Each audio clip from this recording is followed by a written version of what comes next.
One of the interesting things about the Desal Prize is it's set up as a prize, which is something where we describe the problem in great detail, and we wrote very specific requirements on what would be required to win the prize. The resources that we have to contribute to this come when we have a solution that meets the requirements, not beforehand. The Desal Prize came from the Securing Water for Food Grand Challenge for Development.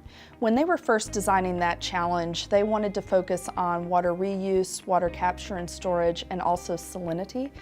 I think that it's significant that we're having the Desal Prize here because this is the ideal test bed for desalting water. We're in a very arid region of our country, and we're in a basin here that is full of brackish water. There's some estimates that there's 30 trillion gallons of brackish water in this basin. Water's very, very difficult. I tell people that if you can desalinate the Alamogordo water, you can just about desalinate any water. This is a good way to get technologies that have been tested and tried in the laboratory out into the field.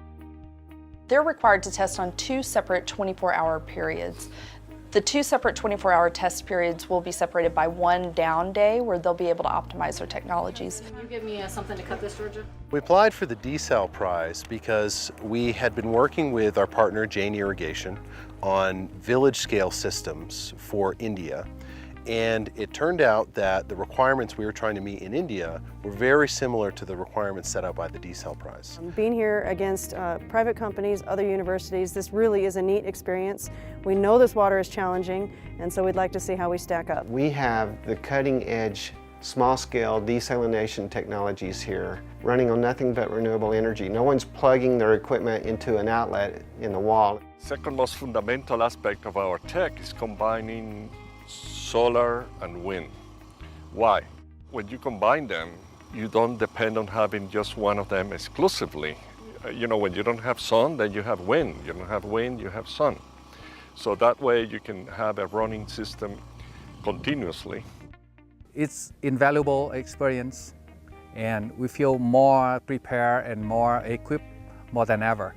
I was very happy to see that they interacted along with each other. They played as a big team coming together for this competition. I saw them interacting a lot, sharing ideas, sharing communication of how they did what, have you had this problem.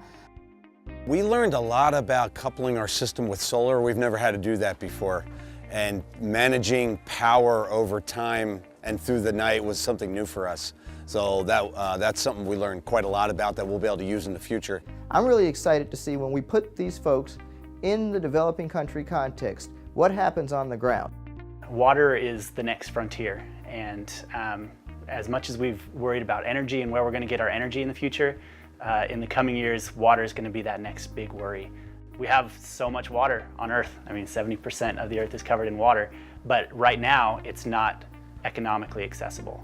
So this award is hopefully opening the door for a small scale brackish water desalination that will help actually millions of farmers and millions of people around the world.